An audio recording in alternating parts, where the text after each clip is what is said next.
I went to high school in San Jose, California, and then I went to University of Washington in Seattle, and then I went to Simon Fraser University in Vancouver, BC. I actually have a business degree. Then I came back to Hong Kong around '83, and I helped out and I worked at my dad's company for a while. At that time, I had no idea if music was going to be my path, but I always loved music. I first learned to play guitar when I was maybe 12 years old. Okay, so I knew I wanted to play music as my career, but my parents were against me going to study music. Conservative for you. So parents, they were, especially back in those days. So after working at my dad's company for a while, itchy to play, went around Hong Kong to see if there were any jazz clubs. And so I went to this jazz club. Soon I find myself sitting in with the band. Soon I find myself being part of the band. They asked me to join the band. So to start my professional career. So that was '83. That means next year will be, I have been playing music for 40 years, right?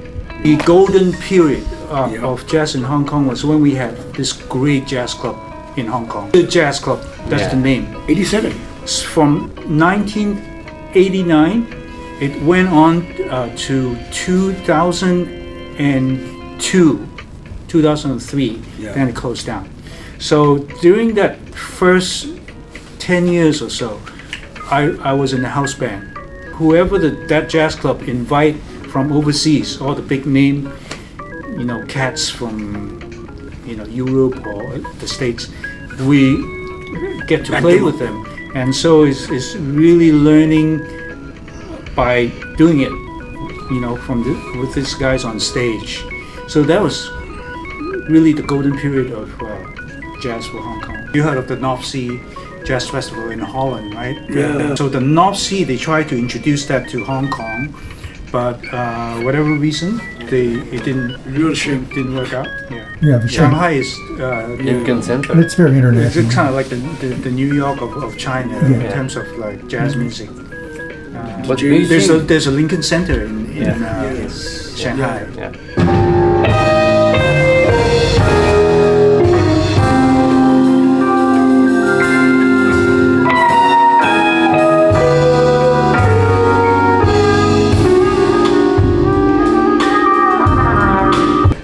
Personal note, New York has always been a very special place for me. My daughter Julia, right? She was born and raised here, and she's still here. So this gig is so special for me. I get to see her. I don't really get to see her that often. So it's very special for me personally. I was working.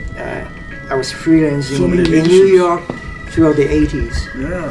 And I relocate myself back to Hong Kong, 1996. But since then, I haven't been playing in the States that often. So this is very, very special for me. It's been a long time I play in New York. First time we have Montreal Jazz China. Yeah. As of last year. So because of the COVID, we couldn't really host international programs. So.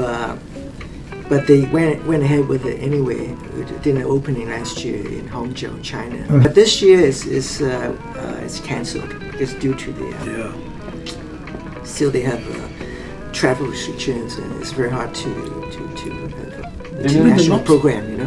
So hopefully next year. Yeah. My first time in the States was came in 1990.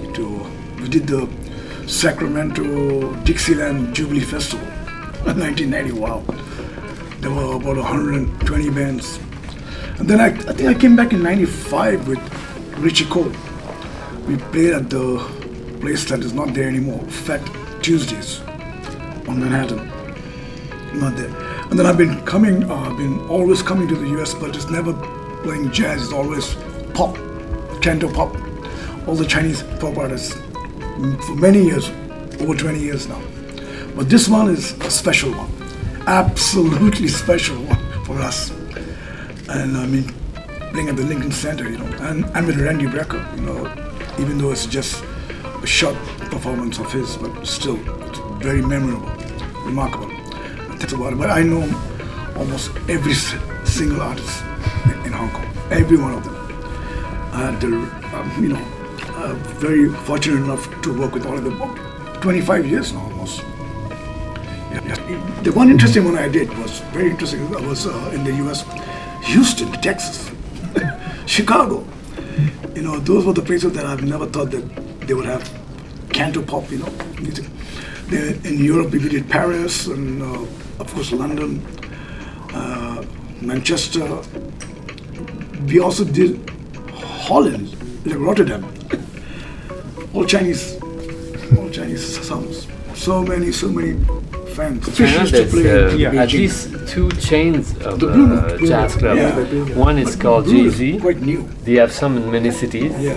And there's also Meeting Jazz that started in Xi'an. But Blue Note is And now there's one in Shenzhen, and there's a few others in other cities. Yeah, Because now China's yeah, market a lot is of so China. big. It's amazing. Most of the artists. And there's maybe at least 100 cities that the agglomeration is more than 6 million people. And we did them all Yeah. with Jackie. I've been coming to New York since I'm 20 years old. I'm originally from Montreal, so it's not that far. And but New York is always like the mecca of jazz. In Montreal, we have the biggest jazz festival, so when our peers move to New York, they see it's like the jazz festival, but 365 days a year. So that's where you come to learn, where you come to feel the vibe, the excitement of the music, and all the top musicians are here. So it's very exciting to be here, and especially at Lincoln Center. But New Orleans is the first time. Yeah. So maybe I'll have a chance to speak French. Who knows?